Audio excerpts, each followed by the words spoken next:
sana diyer söz, ibişek nakari önümde koyuyor. Şu gelirlen hemmesem has kovu diyer. Hoşal men mıdama gaynenemden. Hoşal men mıdama gaynenemden. Gaynene gaynene yaxşı gaynene, gelinlerin senin hoşal gaynene. Gaynene gaynene yaxşı gaynene, gelinlerin senin hoşal gaynene. Söyüp söydürmeli hemme göz eder, yanlış söylesem de sözüm söz eder. Şeydip menin yüreğimde yer eder. Hoşal men mıdama gaynenemden.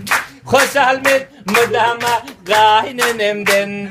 Gaynene gaynene yaxşı gaynene, gelinlerin senin hoşal gaynene.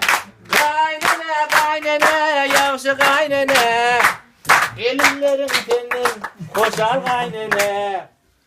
Gaynenemi madam silap gezeyin, naharın kovsunu sana bereyim.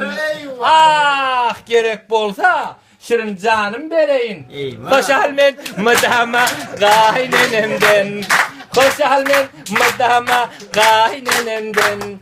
Gaynene gaynene yaxşı gaynene, gelinlerin senin hoşal gaynene. Gaynene gaynene yaxşı gaynene, gelinlerin senin hoşal gaynene.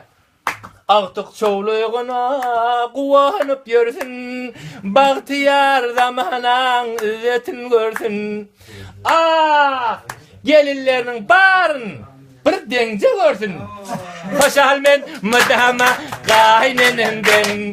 Hoşal men mıdama gaynenemden. Gaynene gaynene yaxşı gaynene, gelinlerin senin hoşal gaynene. Gaynene gaynene yaxşı gaynene, gelinlerin senin hoşal gaynene. Tamam.